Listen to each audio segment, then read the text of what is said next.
There's never been a better time to join us here at onlinefishing.tv. Welcome to your world.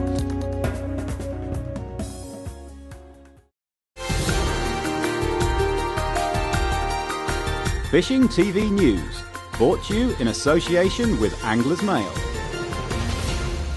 Fish are getting their chips, the same kind of microchips used in Nintendo Wii computer games. Boffins from the Centre of Environment, Fisheries and Aquaculture Sciences hope the chips, the size of a pound coin, will help them assess the decline in marine fish stocks. The 800-pound tags were so successful at keeping track of fish activity in trials that Cephas plans to use a full production version to monitor feeding in wild cod in the open seas. Britain's first 6-pound perch has finally been confirmed after a long and laborious scales checking process. Rick Halliday smashed the perch record in March 2010 with a huge 6-pound specimen. Only now have the British Record Fish Committee been able to check his scales, as the official weights and measure centres put checking fishing scales at the bottom of their priorities. However, the BRFC has secured a centre which will test them after prompting by Angler's Mail, and Ricky from Gloucestershire can now put in an official claim to be at the top of the perch list. Staying on the record fish front, Fox Specimen Cup holder Phil Morton is gunning for the Dace record after a stunning haul of specimen Dace topped by a 1-pound beauty. Dace, also known as silver darts, peak at the back end of the river season, so his fish will pack on the ounces between now and then and could even threaten the 1-pound 5-ounce 2-dram British record. Phil targeted Hampshire's River Itchen with feeder fish maggots, and the catch keeps him in contention for the 2010 Fox Specimen Cup, which is for catches seen in the Angler's Mail. The 260 angler World Carp Classic at France's massive Lac de Modène saw England carpers rule the waves, as Birmingham's George Sonker and John Roberts amassed an impressive 19 fish haul for a winning 216 kilos 200 grams. That's £476 9 ounces in old money and a £10,000 payday. Meanwhile, Online Fishing TV's Dean Macy finished 8th with fishing partner Rob Nunn, and he's celebrated as only a former decathlon champion could. Imagine a 30-stone carper trying this.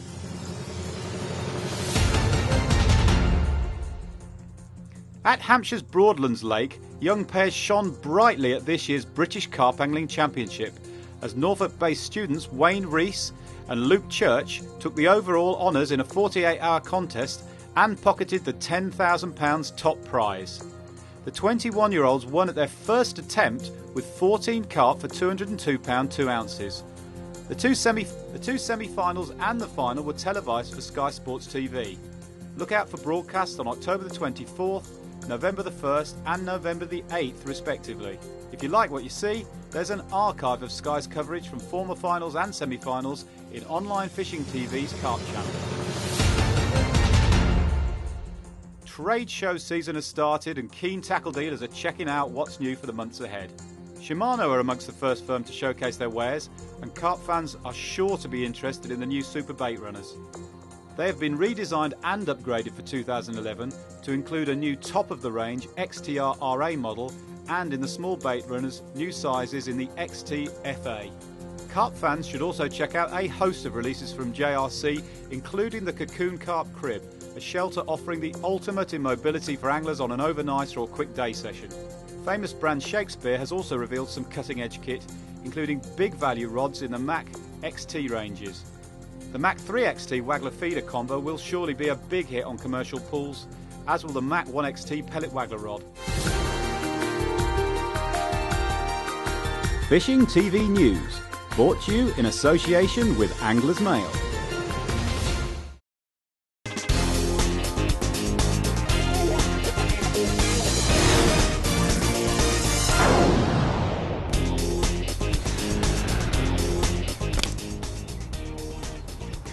Well, hopefully you've got all the tackle you need for your pellet waggler fishing session and you're ready to fish.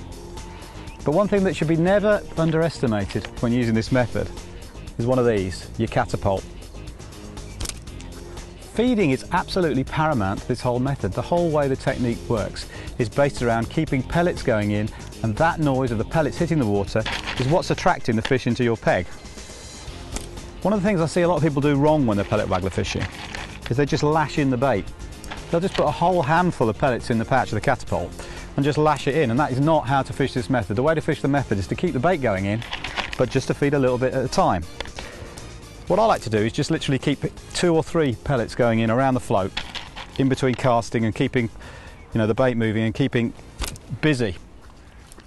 But actually, the Catapult you use is also worth thinking about too. Now, I've got a couple here that are straight from the shop, yeah, and I've got one here that I've adapted a little bit, and you'll see the difference in the length of the elastic. Now, what you can do is you can adapt the elastic within the Catapult to make the pellets go slightly different distances. The whole theory behind that is that that will bottom out at a different point to the elastic on the other Catapult. So in theory, the pellets, if I keep the same angle, will go a different distance. So that way, in my bag, I can have various Catapults that are covering me for different distances. Of course, with the method as a whole, you are limited as to how far out you can fish by how far out you can fire bait. Now, if you've never changed the elastic in your Catapult, it's not impossible. Don't be scared of it. Basically, the way the Catapults attach their elastic is they tend to go through a handle like this. The elastic is held in place by a pin, and that just goes inside the hollow of the elastic, just like so.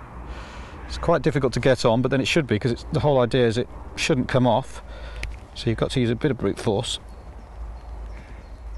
to get it in place. Okay, that's not actually as snug as it should be, but you can see the theory there. That's held in place, that end. Now it's the same attachment on the other end where the pouch is. There's some pins there, and the hollow elastic is going over the top of it. There are various sorts of pouches actually. You'll see from what I've got here that I prefer this kind of shape. I just think you can feed more accurately with that, and you know, with feeding with big pellets there is a tendency for the bait to spread around a bit, so the choice of the actual pouch can be quite important. So I would advise going for this kind of shape. You can actually change the elastic. Elastic does age and it does wear. The Catapults do tend to come with a spare elastic of the same strength, so once you know how it all comes together with the 2 pins on either end, it's actually really not a difficult job to change your elastic. I've actually personally changed quite a lot of my elastics to a type of pole elastic called Hydra, which is another hollow elastic, which is very, very long lasting, almost lasts forever. It's ridiculous, but also it stretches a lot, and you can set various distances for it bottoming out quite easily. So that's a tip of mine. But overall, with Catapults, you want a variation, 2 or 3 different lengths of elastic to cover for different distances, and a good strong frame, because you are going to be pulling hard on that and you can be using it all day. Now, one other thing which I think is really worth bearing in mind with your elastics is where they tend to break, and you're using them all day, every day for a lot of time. They can easily go. Where they tend to go is here, on this bit. This either pulls off or the elastic wears around that bit. So what I tend to do is I like to reinforce this part of the Catapult, and I do that just with a cable tie, just a common garden cable tie. Nice gaudy colours there, yellow over the blue. You just tighten that down over that, pull it as hard as you humanly can, and trim that off. Okay, just like that. And what that does, that just holds that elastic, that hollow elastic, round that pin just that little bit more firmly. And once I've done that, I've never actually had one of these come off. So what eventually happens is the elastic's more likely to wear. But what you don't want halfway through a session is for your Catapult elastic to break and you to be in no situation to fix it. So you'll see in the old, here's one I made earlier phrase, you'll see that on both of those I've reinforced that with a cable tie there, and that has lasted me for ages. I can't stress strongly enough how important it is to have a Catapult that you're happy with, and once you know how to do a few adaptations, you can have in your bank 2 or 3 Catapults that cover you for 2 or 3 distances, and you can be feeding dead accurately. And accuracy is what it's all about with feeding, isn't it? And you'd be much better off feeding a couple of pellets as close as you can to your float, and keep them going in just like that around the float than trying to lash it in, put your feed everywhere and feed too much.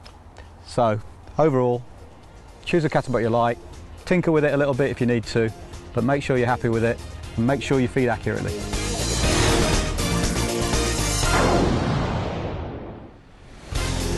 And if you want to know which catapult I've been using, it's the Drennan Match Catty.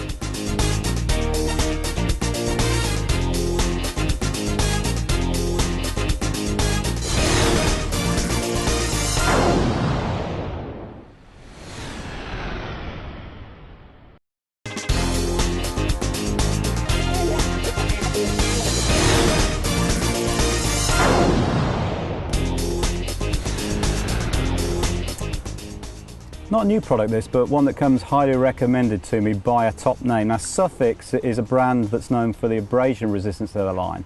But last year I was looking for a line that would allow me to cast a very long way with minimum resistance off the reel. And I was finding some of the brands I was using, just in the diameter I needed for the distance, were just a little bit too thick. I was looking for a line in about the 8-pound bracket, but that wasn't thick in diameter. I found myself chatting to none other than Steve Ringer, and Steve Ringer recommended this to me. It's Suffolk's Duraflex. I don't know if you can see that, but for £8 that is just incredibly thin. It's 0.18 millimetres, and apparently in the manufacturing process it incorporates something called NX nano resin. Now don't ask me about the technicals of that, but what I'm told is it's bringing the process of braid and mono closer together. It's certainly super supple, that line, you know. I mean, that comes off the reel beautifully, but also if you're using it as a main line for carp fishing, you know, with that suppleness, that will sit on the lake bed, you know, and it'll follow the contours of the lake bed and be out of the way of the carp. Very important on waters where the carp can spook off the lines. It's clear, it disappears very easily in water. If you find yourself fishing feeder at range or a big waggler at range and you're looking for a line to come off the reel smoothly, then you know this comes highly recommended. There's also a process that they use when they actually spool it up. This comes in 300-metre spools, so you can fill any decent match spool or wide match spool with this. There's a process they use in the spooling that I'm told actually reduces the twist as it comes from the spool onto your reel. There's also something called a meter check actually when the line is extruded, and what that does is it's checking all the time the diameter, so that you know that you've got the same diameter throughout the spool. Every 300-metre spool, you're not going to get a weak spot that suddenly has a thinner bit of diameter. Like I say, I mean, when somebody like Steve Ringer recommends a line to you, it doesn't come any higher than that in terms of recommendation. It's available from diameters from 0.12 up to about 0.40, starting at a recommended retail price of $5.99. And like I say, if you're looking for a line to give you that little bit of extra casting distance, which can make a big difference in a match situation, or when you're fishing for good sized carp that might be out of range, and you need to know that you can keep the reliability of the breaking strain of the line, but you've got thin diameter that will spool off your spool very, very easily without friction, then you maybe want to look at this. That's Suffolk's Duraflex.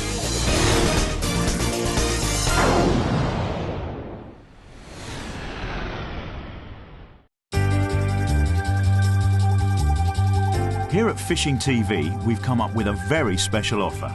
If you buy a 6-month season ticket for our video on demand service, onlinefishing.tv, not only will you be able to watch all of our hundreds of programmes whenever you want, as many times as you want, safe in the knowledge that there's always something new to see, but we'll also give you over £40 worth of top quality line absolutely free. We've got together with the fishing line experts from Ultima to create 4 different packages designed to suit your type of fishing, whether you're a coarse, carp, game or sea angler. There's really never been a better time to join onlinefishing.tv. Here's just a small selection from some of the coarse fishing series that we've produced exclusively for the channel. This stuff is disgusting, I have to say. Chopped worms and castor. So I've mixed 2 classic tench baits. If you like natural baits again, the chopped worms obviously ooze a lot of natural proteins, liquids and flavours into the water, and the cast as well. They add that little bit of crunch to what is frankly, a disgusting bait, but really good for kicking off your swim, that one. Oh, that's a big old tench. Get in! Oh.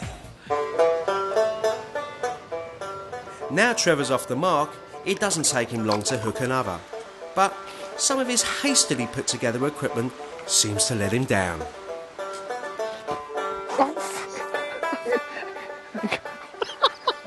Rich, will you learn that for me?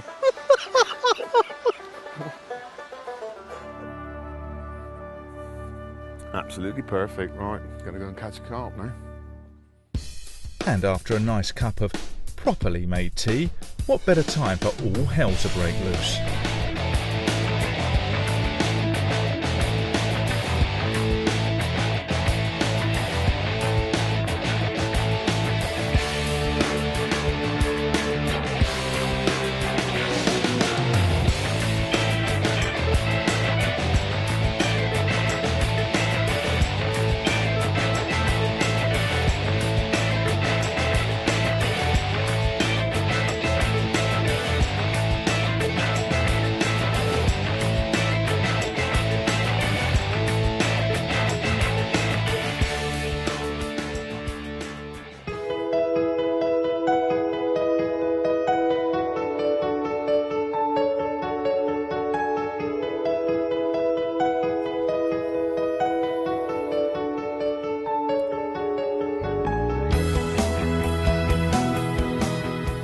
Invariably in a big swim like this, the chub sit above or upstream, shall we say, of the barbel. Interestingly, if you just put the bait in where the chub are, the barbel will often move up to it and completely and utterly, oh dear, no time to waste, I'm afraid. Barbel fishing's tough, isn't it?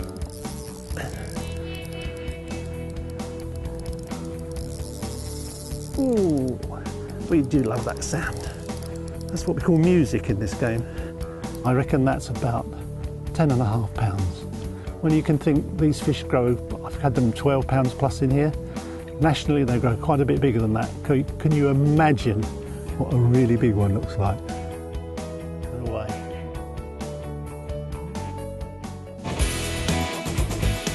My name is Dave Smith, and I'm lucky enough to have what for me is the best job in the world, because I teach people to fish. I work for Get Hooked on Fishing, an organisation which works with local communities up and down the country to create opportunities for young people through the sport of fishing. A lot of the time you can find me at this place, Border Fisheries near Crewe. It's my local water. It has 7 lakes and a whole range of fish, and to be honest, I can't think of a better classroom. In this series we'll not only be teaching some of the basics to a great bunch of young anglers who are just starting out, but we'll also see how some of the best professional anglers in the country take those basics a stage further. I think I'm in love. This is the River Wye, and we first met just over a year ago. And it's fair to say that up until now our relationship's been a little bit rocky. But just like a good woman, if it was too easy, she wouldn't be quite as special.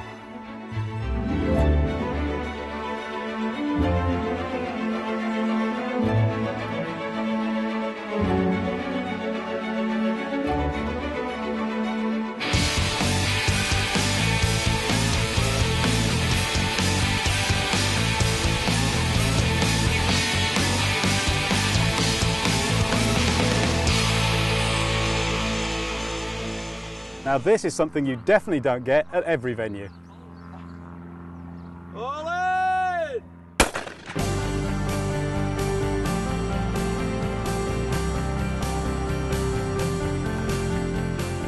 Just motored downriver for literally 2 minutes and I'm greeted by another absolutely stunning bay. It's very different to the other bay because there's a lot more weed in this bay, so I just sort of creep in here, give it an hour, make a few casts and see what we can catch.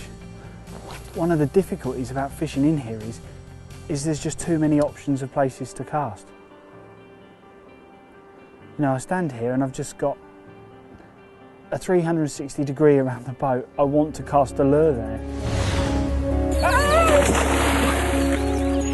And And for those of you who hanker for those classic series or want to see programmes that may have slipped through your net, well, we've got that covered as well.